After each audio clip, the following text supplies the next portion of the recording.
ये कहानी है बदलापुर गांव की, जहां पर एक घर में दो बहनें अपने बड़े भाई सुरेश के साथ रहा करती थीं। बड़ी बहन का नाम प्रीति था और छोटी बहन का नाम था अंशु। प्रीति देखने में बहुत ही सुंदर थी और अंशु का रंग सामान्य था। प्रीति के सुंदर होने के कारण उसकी सुंदरता पर रीझ कर पास के ही एक गांव रौनकपुर के एक अमीर व्यक्ति सचिन ने उससे विवाह कर लिया और प्रीति ने रौनकपुर गांव में ही रहने वाले एक सामान्य परिवार में अंशु का विवाह करवा दिया। उसका पति आलोक एक कंपनी में नौकरी करता था। वैसे तो प्रीति केवल अपनी सुंदरता पर ही इतराती थी, लेकिन शादी के बाद अथाह दौलत की मालकिन बनने के कारण वह घमंडी हो गई। इसलिए जब भी प्रीति को मौका मिलता वह अंशु को नीचा दिखाने की कोशिश करने लगती। ऐसे ही एक दिन, अरे अंशु, तुझे पता है आज तेरे जीजाजी ने मुझे सोने का हार दिलवाया है और जल्दी ही हम एक बड़ा खेत भी खरीद रहे हैं। वैसे तुम तो शादी के बाद कुछ भी नहीं खरीद पाई होगी, क्योंकि तुम्हारी शादी एक गरीब परिवार में हुई है और तुम्हारा पति तो एक कंपनी में साधारण सी नौकरी करता है। इसलिए सोने की चीज खरीदना तुम्हारे पति के बस की बात तो होगी ही नहीं। अपनी बड़ी बहन की बातें सुनकर अंशु को बहुत बुरा लगता, लेकिन वह मन महसूस कर रह जाती और वह अपनी बड़ी बहन को उसकी किसी भी बात का उत्तर नहीं दे पाती। एक बार आलोक की कंपनी को कुछ नुकसान होने की वजह से आलोक को समय पर तनख्वाह नहीं मिल पाई। तब अंशु अपनी बहन के घर गई। दीदी, इस बार मेरे पति को समय पर तनख्वाह नहीं मिल पाई है, जिसकी वजह से हमें थोड़ी सी परेशानी हो रही है। अगर आप इस समय कुछ धन की मदद कर देंगी तो आपकी बहुत मेहरबानी होगी और जैसे ही उनकी तनख्वाह आएगी मैं आपके दिए हुए पैसे वापस कर दूंगी। अरे बहन, तू पैसे मांगने में थोड़ा सा लेट हो गई। अगर तूने कुछ दिन पहले पैसे मांगे होते मैं तुझे जरूर दे देती। मैंने तुझे बताया था ना कि हम लोग एक बड़ा खेत खरीद रहे हैं, तो कल तक जितने पैसे घर में थे तेरे जीजाजी सभी पैसे लेकर चले गए हैं और इस समय घर में एक फूटी कौड़ी भी नहीं है। इसलिए बहन, इस समय मैं तुझे कुछ नहीं दे सकती। कोई बात नहीं दीदी। अच्छा, मैं अब चलती हूँ।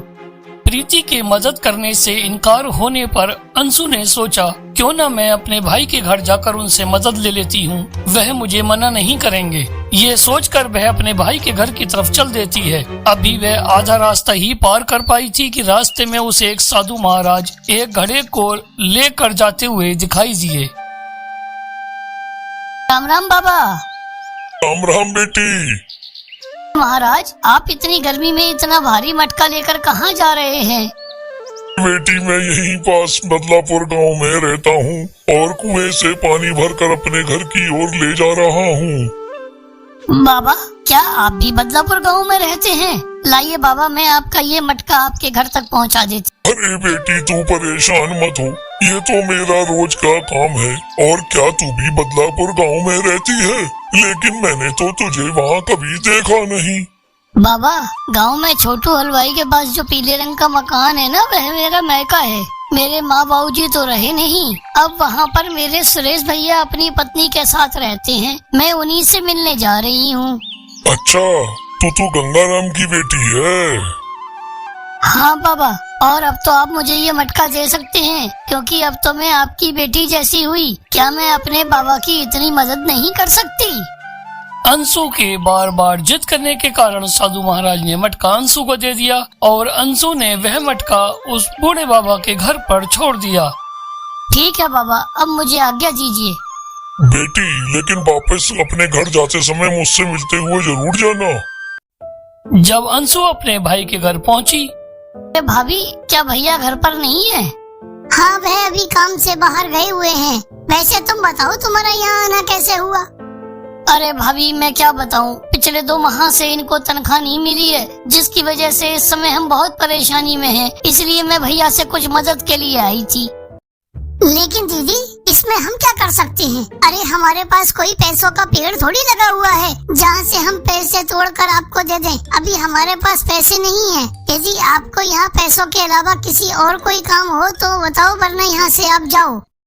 अपनी भाभी के द्वारा बेइज्जत किए जाने पर अंशु बहुत दुखी हुई और वह वापस अपने गांव की ओर चल दी। जब वह उन साधु की कुटिया के पास पहुंची, आजा बेटी, मिल आई अपने भाई से। तब अंशु ने दुखी मन से सारी कहानी उन साधु महाराज को बता दी। उसकी बात सुनकर सन्यासी बाबा कहने लगे, तू चिंता मत कर बेटी, ईश्वर बहुत दयालु है, वह तेरी भी मदद जरूर करेगा। बेटी, मेरे पास तुझे देने के लिए वैसे तो कुछ नहीं है, लेकिन तू मेरे गांव की बेटी है और मेरे घर पर पहली बार आई है, और बेटी को घर से खाली विदा नहीं करते, इसलिए यहाँ पर रखे इन घड़ों में से कोई भी एक घड़ा ले ले। लेकिन बाबा, मैं आपसे कुछ कैसे ले सकती हूँ?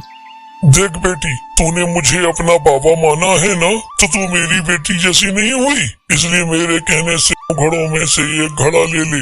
यहाँ घड़ों में से एक घड़ा तेरे भाग्य का ही है बेटी, मैंने इसमें तेरे लिए लड्डू रखे हैं। ठीक है बाबा, आपके कहने से मैंने एक घड़ा ले लिया है और अब मैं घर चलती हूँ। अगर मैं थोड़ी देर और रुकी तो मुझे घर पहुँचते पहुँचते अंधेरा हो जाएगा। ठीक है बेटी, संभाल के जाना, ईश्वर तेरी मदद जरूर करेगा। जब अंशु अपने घर पहुंची तो उसका पति आलोक उसका इंतजार कर रहा था। अरे अंशु, तुमने अपने भैया के घर आने में बहुत देर कर दी। जी, मैं भैया के घर गई तो थी, लेकिन भैया घर पर नहीं थे और भाभी ने मुझे बहुत बेइज्जत कर घर से भगा दिया। अच्छा, तो इसका मतलब आज भी हम दोनों को भूखा ही सोना पड़ेगा। नहीं, आज हम दोनों को भूखा नहीं रहना पड़ेगा। अरे अंशु, तुम क्या पहेलियां बुझा रही हो? तुमने कहा तुम्हारी भाभी ने तुम्हें घर से बेइज्जत करके भगा दिया, इसका मतलब तुम्हें पैसे नहीं मिले, तो फिर बिना पैसों के हम खाना कैसे बना सकते हैं? जी, मेरा मतलब है कि जब मैं भैया के घर से वापस आ रही थी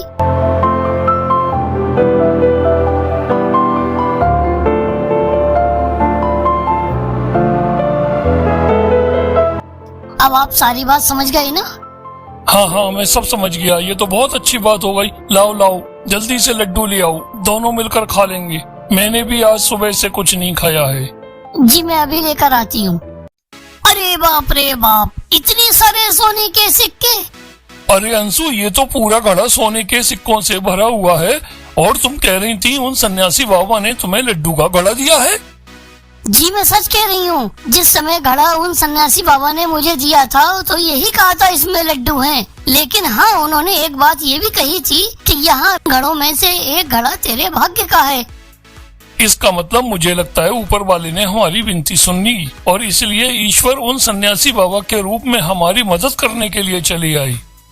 और इस प्रकार आलोक और अंशु के दिन बदल गए। लेकिन जैसे ही प्रीति को पता चला तो वह अपने पति से कहने लगी, अजी सुनते हो, मुझे पता चला है मेरी छोटी बहन अंशु के पास बहुत पैसा आ गया है, लेकिन मुझे ये समझ में नहीं आ रहा अचानक उसके पास इतना धन कहाँ से आ गया। अभी कुछ दिन पहले तो अंशु ने मुझसे पैसे उधार मांगने के लिए आई थी और आज वह हमसे भी ज्यादा पैसे वाली हो गई।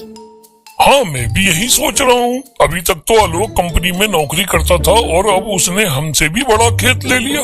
आज उसके पास हमसे बड़ा घर है, लेकिन मुझे समझ में नहीं आ रहा एकदम से उसके पास इतना सारा पैसा कहाँ से आ गया।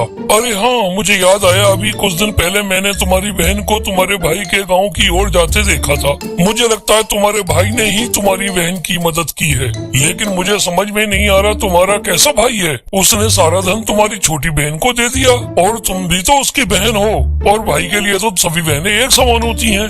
उनको तो दोनों बहनों को बराबर बराबर हिस्सा देना चाहिए था। हाँ, आप बिल्कुल ठीक कह रहे हो। भैया की संपत्ति पर जितना अधिकार उसका है उतना अधिकार मेरा भी है। हम कल ही जाकर भैया से इस बारे में बात करते हैं। अगले दिन प्रीति अपने पति को साथ लेकर भाई के घर की ओर चलने लगी। अभी वह आधे रास्ते ही पहुंची थी तो उन दोनों को वही सन्यासी बाबा मिल गए। अरे बेटी, क्या तुम इस मटके को उठाकर मेरे कंधे पर रख दोगी? अरे बाबा, क्या आप अपना काम अपने आप नहीं कर सकते? बेटी, मैं बूढ़ा हो गया हूँ और मुझसे इतना वजन नहीं उठता, तो तुम कृपया करके इस मटके को मेरे कंधे पर रख दो, फिर मैं इसे लेकर अपने घर चला जाऊंगा।